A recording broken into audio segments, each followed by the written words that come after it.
Eu posso ouvir um amém? Aprendi, viu? 10%. Crente tem que ser barulhento. Crente tem que fazer festa. O salmista, lá em Salmo 89, ele fala isso. Bem-aventurado o povo que conhece os vivas de júbilos, que anda na luz da tua presença. Sabe o que está dizendo com isso? Que o povo que anda na luz da presença dele é um povo barulhento, um povo de vivas de alegria, de júbilo. É um povo diferenciado, amém? Nós somos esse povo, amém? Pode dar um glória a Deus bem forte? Glória a Deus. Obrigada, amiga. Orou por mim, amiga? Nem me deu confiança. Aleluia. Glória a Deus. Agradeço a Deus pela oportunidade de estar aqui. Eu agradeço os pastores por me desafiarem, né? Nós estamos falando sobre impossível, né? Causas impossíveis. Amados, eu vou te dizer uma coisa assim. Fique atento, amados. Não se distrai, não. Aquilo que é gerado no coração dos pastores da liderança, não foi gerado em decisão de homem, foi Deus. Deus que estabeleceu esse tempo, esse momento, para a gente ouvir palavras. Nós temos ouvido sobre causas impossíveis, né? Então fique atento. Domingo foi uma palavra assim, poderosa. Quantos lembram da palavra que foi ministrada? Amados, que palavra. Mas eu ia bem ser roubada, sabia? E Deus me falou que muitas pessoas foram roubadas. Verifique se você não foi roubado pela palavra que foi ministrada no domingo. Verifique. Eu ia ser roubada. Mas glória a Deus que o Senhor me despertou a tempo. Quantos têm costume de chegar em casa e dobrar o joelho pela palavra que ouviu? Quantos aqui tem costume? Ninguém levantou a mão, também não vou levantar não, porque nem eu faço isso. Mas eu tenho aprendido com o Senhor que é assim que o diabo rouba a palavra de nós. A gente está aqui, a gente ouve uma palavra tremenda, poderosa. Aí daqui a pouco a gente vai, compartilha com os irmãos, cantina. Daqui a pouco a gente vai para casa, ou liga a televisão, ou vai para o celular, senta, come, vê filme, vê série, vê um monte de coisa. E nisso a palavra vai sendo roubada. Sutilmente. Estou só compartilhando aquilo que o Senhor falou comigo, né? E eu tenho praticado esses dias, que eu não quero mais ser roubada. Eu vivi uma experiência tem muito tempo, de um dia que eu estava aqui no culto, e eu estava sendo uma palavra ministrada, uma palavra poderosa, e uma palavra que bateu no meu coração. Eu chorei tanto, eu peguei, eu rabisquei, eu sublinhei as palavras, eu recebi tanto do Senhor, foi muito poderosa aquela palavra, e eu chorava e orava, chorava, falei, meu Deus, palavra tremenda. Quando foi no dia seguinte que eu queria lembrar a palavra, cadê que eu lembrava? Eu não lembrava de nada, eu não lembrava de nada. Aí eu comecei a entrar em desespero, não é possível, eu não posso esquecer essa palavra. Eu chorei, Deus falou comigo, eu escrevi, eu anotei, eu não aceito pegar essa palavra. Eu comecei a orar, entrar em guerra, entrar em guerra. Quando foi no meio da semana, o Senhor falou, Hebreus 4. Até hoje eu me lembro da passagem, lembro de tudo. Aí quando o Senhor falou, Hebreus 4, que eu abri lá a Bíblia, veio tudo de novo a palavra. Eu ia ser roubada. E isso acontece direto com a gente, e nós não estamos percebendo. Amém? Então, fique atento nesse mês, que Deus está falando conosco de coisas poderosas, de causas impossíveis. Deus falou da mulher que foi endireitada. Eu fui endireitada nesse domingo, né? Deus falou da mulher que não tinha condições de olhar nem para frente, nem para cima. Tem muita gente que é filho de Deus, que não consegue olhar nem para frente, nem para o alto, né? Mas o Senhor estabeleceu vitória para nós naquele domingo. Eu recomendo você assistir de novo essa palavra, pegar um caderninho e orar essa palavra. Também recomendo você ficar atento àquilo que o Senhor vai falar conosco hoje. Amém? Não se distraia. Glória a Deus. Ah, Jesus, louvado seja o nome do Senhor. Coloca a mão no teu coração agora. Ah, querido Espírito Santo, nós declaramos nessa noite que o nosso coração é uma terra fértil. Declaramos que vamos receber cada palavra que o Senhor vai ministrar sobre nós nessa noite. A palavra não vai ser roubada do nosso coração nem da nossa vida. Fala conosco, desde já nós repreendemos todo o roubo da palavra.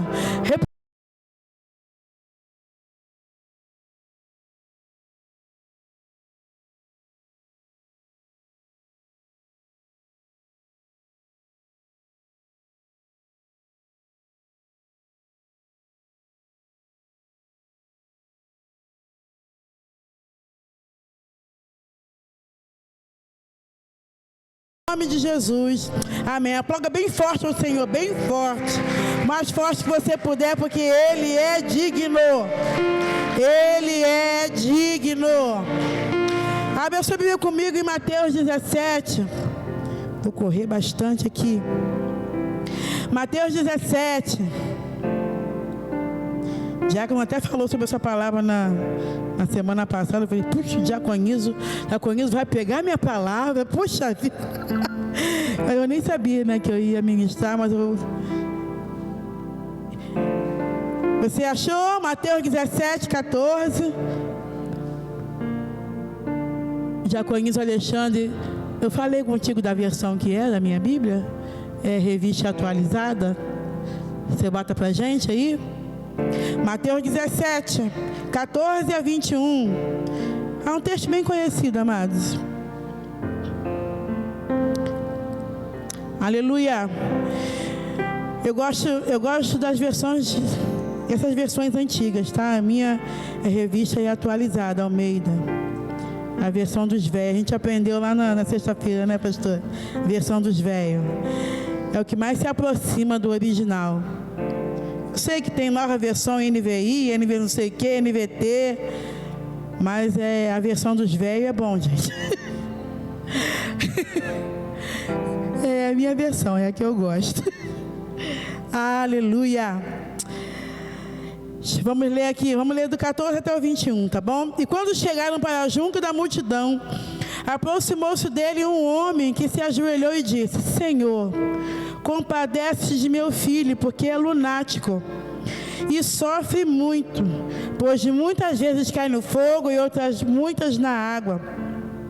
Apresentei aos teus discípulos, mas eles não puderam curá-lo. Jesus exclamou: ó geração incrédula e perversa. Repete comigo: incrédula e perversa.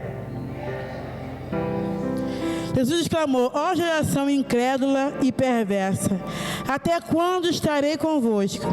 Até quando vos sofrerei? Trazei-me aqui o menino. Jesus repreendeu o demônio e este saiu do menino, e desde aquela hora ficou o menino curado. Então os discípulos, aproximando-se de Jesus, perguntaram em particular: por que motivo não podemos nós expulsá-lo? E ele lhes respondeu: por causa da pequenez da vossa fé. Pois em verdade vos digo que se tiverdes fé como um grão de mostarda, direis a este monte: passa daqui para acolá, e ele passará. Nada vos será impossível. Mas esta casta não se espelhe, senão por meio de oração e jejum. Eu amo muito esse texto, eu medito nele há um bom tempo. E essa passagem eu tenho meditado nela por um bom tempo. Houve uma época específica da minha vida em que o Senhor ministrou muito ao meu coração a respeito desse texto, né? Tem algumas coisas preciosas nesse texto e eu vou compartilhar, né, nessa noite. Essa passagem ela é relatada tanto em Mateus, como em Marcos, como em Lucas. Esses três evangelhos relatam essa passagem né? E algumas têm particularidades específicas, os pontos específicos, que quando eu estava lendo e estudando, o Espírito Santo foi ministrando no meu coração, né? Desse milagre, alguns detalhes, algumas coisas que o Senhor fala, que são palavras-chave. Nós precisamos ficar atentos a algumas palavras-chave que Jesus diz nos meios dos textos, né? E Jesus fala algumas palavras-chave nessas passagens aqui, que eu anotei, né? E o primeiro ponto que eu comecei a anotar aqui, que foi o que Deus colocou no meu coração esses dias, quando ele diz aqui no versículo 17, quando Jesus exclamou, né, quando aquele pai chegou para Jesus e falou: eu procurei seus discípulos, mas eles não conseguiram curá-lo. Jesus meio que dá uma exclamação, como se fosse um suspiro, né? Oh, geração incrédula e perversa, né? E esse ponto, o Espírito Santo falou muito ao meu coração, sobre isso que o Senhor falou: geração incrédula e perversa, até quando estarei convosco e vos sofrerei? Ou seja, havia discípulos do Senhor que estavam ali, andavam com Ele, viu as curas, as maravilhas, mas ainda assim eles tinham uma fé pequena. Não é verdade? Não foi isso que a gente leu? Eles tinham uma fé pequena, né? Eles eram incrédulos.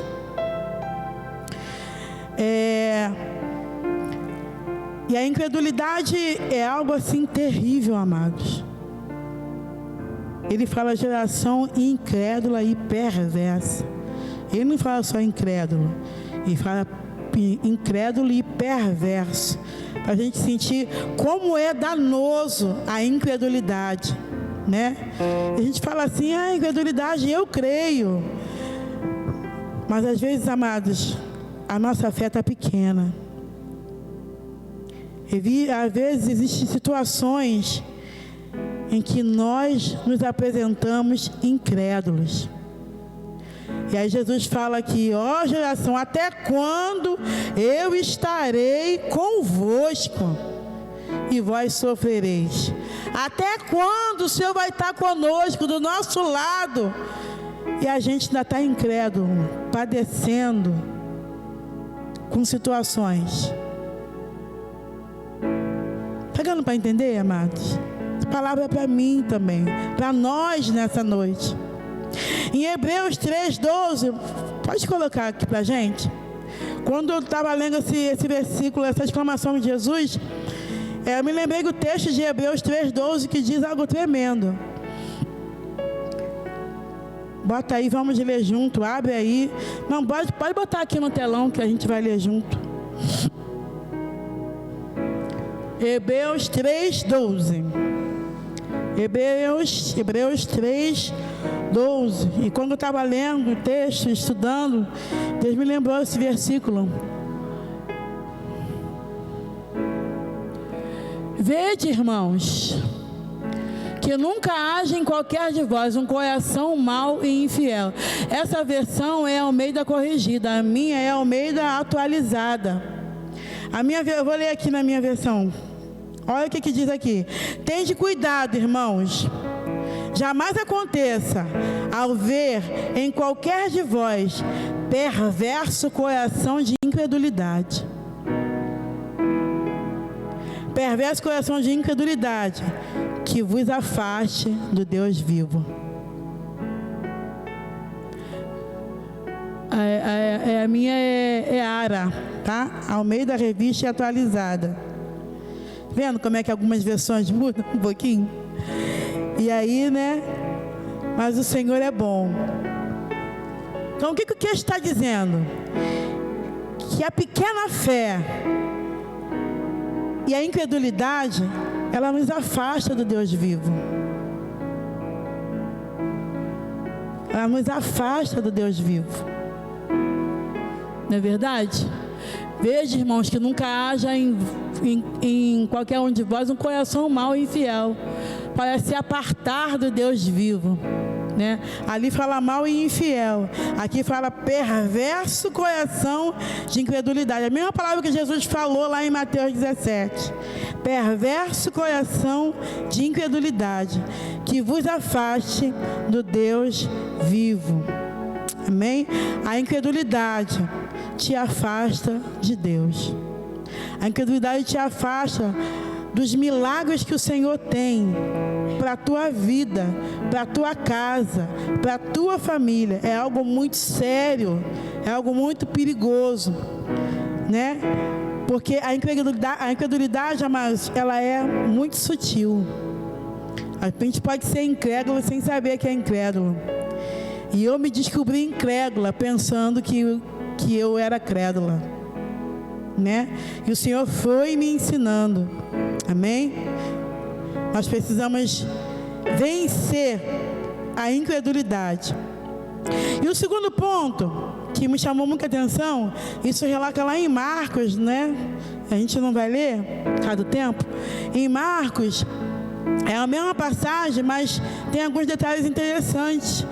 Que quando esse homem chega para Jesus para pedir ao Senhor, né, pela cura do filho, o inimigo diante de Jesus, né, começa a fazer um estardalhaço. Ele joga o menino no chão, o menino começa a se remoer, a espumar, e assim, o inimigo estava tentando piorar o cenário, né, diante de Jesus, né? Aquele homem estava diante do Senhor, Jesus estava presente, mas o inimigo ainda assim queria demonstrar que estava no controle, só que não estava, já era, não estava. E muitas das vezes acontece isso com a gente, não é verdade? Às vezes a gente está ajoelhando, orando, colocando diante do Senhor, e o cenário, em vez de melhorar, parece que está piorando, não é verdade? Acontece. A gente fica por mais, quanto mais eu oro, mais a assombração me aparece. Não é verdade? Às vezes o inimigo faz isso, ele quer piorar o cenário. Para quê? Para minar aquele pouquinho de fé, aquele restinho, aquela gotinha, aquele momentinho de fé que a gente tem, ele quer roubar. Porque se ele conseguir nos colocar na incredulidade, amados, ele acabou. E ele tem trabalhado o tempo todo, o dia todo, 24 horas, até Jesus voltar. A nossa guerra é contra a incredulidade. Eu entendo com essa palavra que Deus está nos chamando para entrar em guerra contra a incredulidade, entrar em guerra contra a falta de fé, entrar em guerra com a fé pequena. Às vezes a gente tem fé, mas é uma fé pequena. Mas o Senhor está nos chamando para um outro nível, amém? Um outro nível, é causas impossíveis. Aleluia, amém? Então, quando o Espírito viu Jesus, agitou o menino, ele quis piorar o cenário. Mesmo o pai estando diante de Jesus, falando com Jesus, ele queria fazer graça. E isso não é diferente nos nossos dias, né? E então Jesus começou a perguntar,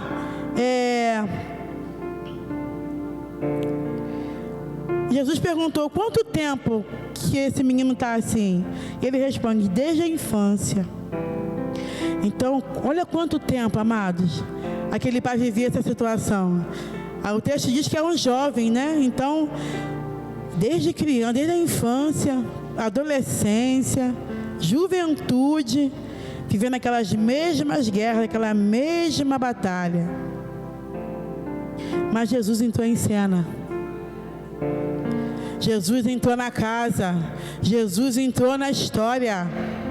Assim como Jesus entrou aqui, Jesus também entrou na tua história. Entrou na tua casa. Até quando o Senhor diz, até quando eu estarei convosco e até quando vós sofrereis. Jesus entrou na casa, amados. Jesus entrou na história. Agora é tudo diferente, amém? Está dando para entender, amados, até aqui? Em nome de Jesus. Sabe, Em algumas vezes por isso que eu digo que eu medito muito nessa passagem, porque houve muitas vezes, em muitas situações da minha vida, eu já orei como esse pai aqui, né? Porque ele fala: Senhor, se tu podes curar. Aí Jesus fala: se podes, tudo é possível ao que crer. Aí ele fala: Senhor, eu creio, me ajude na minha falta de fé. Ele fala isso me ajude na minha falta de fé. Em outras versões ele fala: me ajuda na minha incredulidade. E eu já orei assim muitas vezes, né? Não é errado em algum momento você chegar diante de Deus: Senhor, me ajude na minha falta de fé, né? Porque aquele homem estava cansado, desde a infância, adolescência, juventude, aquela guerra, aquela batalha, estava cansado, desanimado, né? Mas quando Jesus entrou na história, na cena, tudo mudou. Sabe, não é errado quando a gente está cansado, desanimado, orarmos: Senhor, confessarmos que nós estamos com uma fé pequena, que estamos enfraquecidos. Mas eu entendo que nessa noite, o Senhor está nos convidando para a gente ir além. Amém? Ir além do cansaço e além das circunstâncias. Ele nos chama para nós experimentarmos o impossível, o sobrenatural. Sabe? Quando os discípulos perguntaram para Jesus por que eles não conseguiram, Jesus diz: por causa da pequenez da vossa fé, por causa da incredulidade, né? Vamos ler aqui, lá em Mateus 17 de novo. Vamos voltar lá. Em Mateus 17.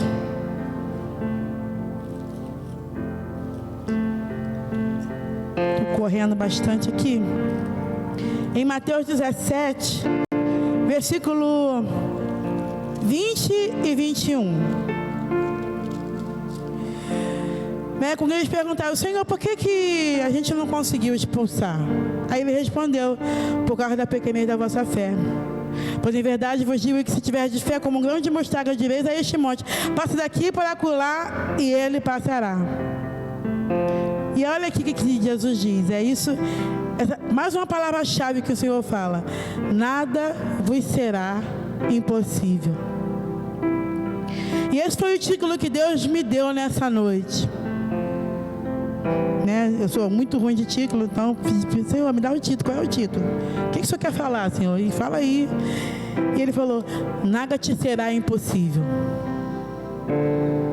Nada te será impossível. Você pode dizer isso para você nessa noite? Nada me será impossível. Foi isso que Jesus disse para os discípulos aqui. Ele falou: se você tiver fé, você vai falar para o monte para ele passar, ir para lá, e o monte vai, e nada te será impossível. É Jesus que está falando isso. Amém? E no versículo 21 ele fala: mas esta casta não se espelhe, senão por meio de oração e jejum.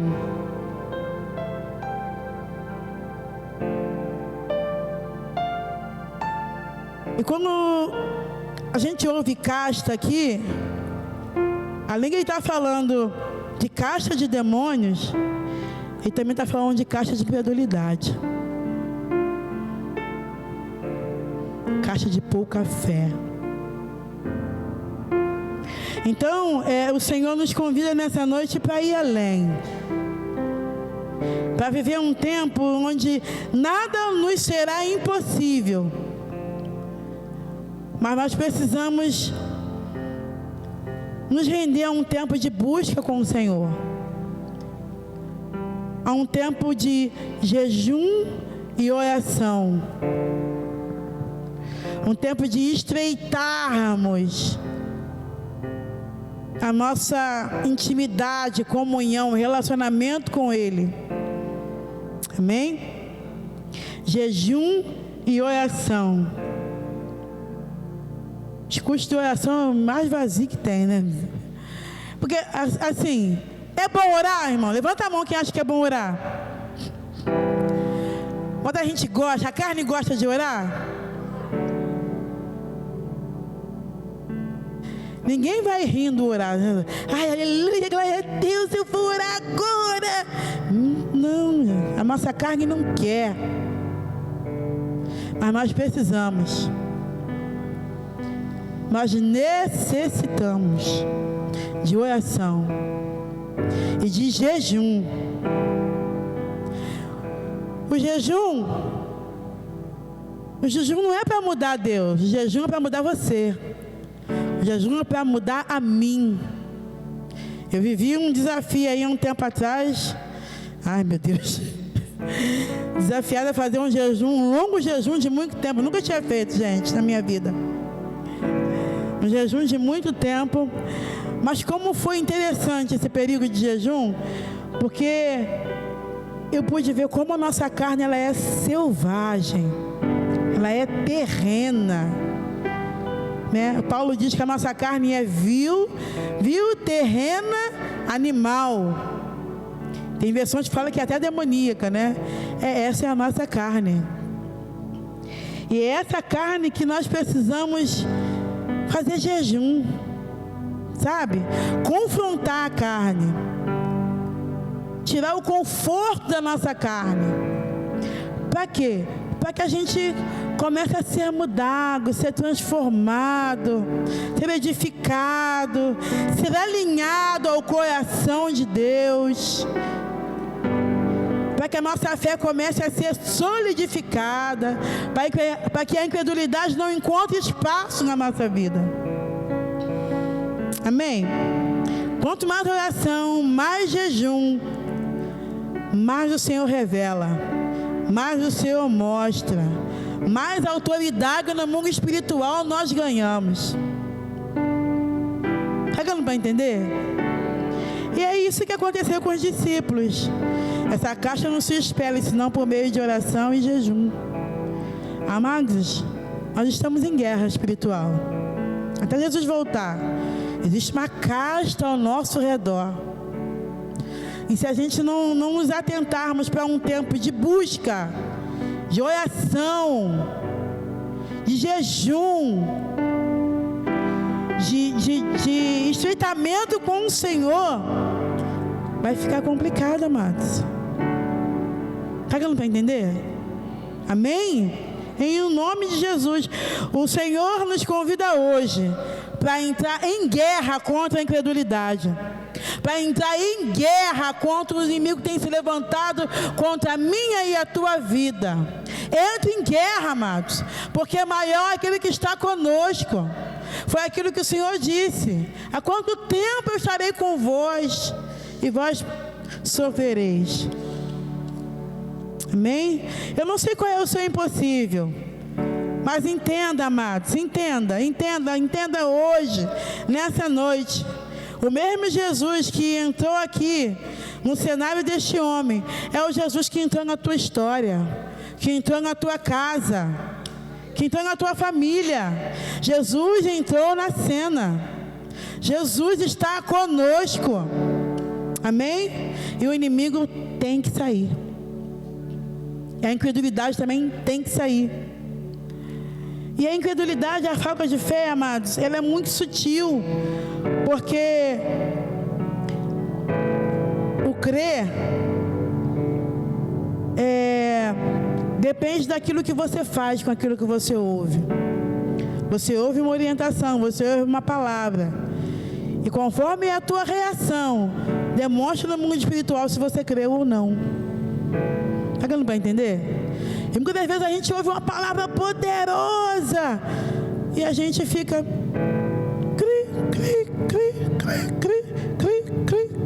nem orou, nem fez nada.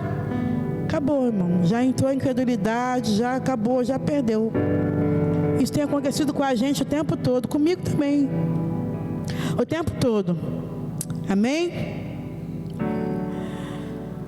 E eu gosto muito desse texto. E quando eu estava estudando essa passagem, eu me lembrei. Meu Deus, meu tempo acabou. Eu tenho muitos testemunhos, sabe, amados, da parte de Deus. Muitos. Eu não sei se vai dar tempo de contar os 2 testemunhos. E quando eu estava lendo esse texto, eu senti no meu coração de contar o testemunho da vida, da história da minha casa, né? É muito grande. Eu vou fazer o resumo do resumo. Né? Da minha mãe, né? Começando pela minha mãe. A minha mãe, ela fazia parte, né? Da outra religião, né? Do candomblé, macumba, essas coisas todas que se disseram aí, né? Grávida de mim. Ela fazia parte, então ela auxiliava a mãe de santo, porque a mãe de santo não tinha filhos, e o propósito dela era treinar a minha mãe, para que minha mãe substituísse ela no centro. Mas um certo momento a minha mãe se cansou, viu muitas coisas, falou assim: eu não quero mais ficar aqui, vou embora. E saiu. E ela falou: senhor, se você sair, se você não voltar, eu vou matar você e tua filha na mesa de parto. Foi o que ela falou. Ela estava grávida de mim. E a minha mãe, pouco se deu, não voltou. Saiu, mas não voltou, não foi para nenhuma igreja evangélica, não foi para lugar nenhum, só saiu. E nisso ela começou a ser atormentada por espíritos. Ela via, grávida de mim, ela via por muitos anos, foi muitos anos. Ela grávida de mim, eu nasci, ela teve minha irmã, ela teve meu irmão, por muitos anos. Ela viveu essas situações até o ponto de ficar louca. Uma boa parte da minha infância e adolescência, a minha mãe vivia no hospício. A gente era criado pelas nossas tias. Vivia no hospício, né? Vários choques na cabeça, testa queimada, sossega-leão, algo assim terrível. Mas um dia Jesus entrou na casa. Um dia Jesus entrou na história. Um dia Jesus chegou, eu estou resumindo do resumo. E tudo mudou. Porque, assim, pelo diagnóstico médico, minha mãe era para ser louca até hoje. Né? Até hoje, vivendo, tomando remédios, vivendo no hospício. E eu ouvi um dia um pastor falando, e eu creio que é verdade. 99% das pessoas que estão lá no hospício são de causas espirituais. E minha mãe vivia no hospício durante muitos anos. Criança, fui adolescente, ela tinha alta, ela nem lembrava que tinha filhos. Vocês são meus filhos? Eu não tenho filhos. Então foi... Mas um dia Jesus entrou na cena e ela foi liberta, totalmente liberta, totalmente restaurada, mente saudável. Sabe qual é a sequela que a minha mãe tem nesse processo? Cérebro bom, né, Marcinha? Quem conhece a minha mãe, ela tem um cérebro fotográfico. Antigamente, quando ela lia a Bíblia, se você perguntasse para ela: mãe, onde é que está escrito que as portas do inferno não prevalecerão contra a igreja? Está no livro tal, capítulo tal, versículo tal. Memória fotográfica para telefone, memória fotográfica para data de aniversário. Às vezes a gente está sentado em casa e ela fala: hoje é aniversário de Mônica e o filho dela acho que vai fazer mês que vem. Eu não sei nem quem é Mônica. Mônica é uma vizinha antiga de não sei quantos anos. Ela sabe quem é Mônica, que o aniversário dela é aquele dia e que o filho dela vai fazer no outro dia. Memória fotográfica. É a sequela. Que Jesus entrou em cena. A mesma libertação que esse jovem viveu foi a libertação que minha mãe viveu e que muitos têm vivido. Aqueles que têm entrado em guerra contra a incredulidade, entrado em guerra contra as situações que têm se levantado, acionado o Senhor, têm vivido esses milagres. Né? São muitas coisas. Acabou meu tempo, não vou contar mais nada. Deixa para uma outra oportunidade. Esse é o mais recente. Algo que Deus fez na minha vida, na vida do meu sobrinho. Que foi também algo que o Senhor me revelou.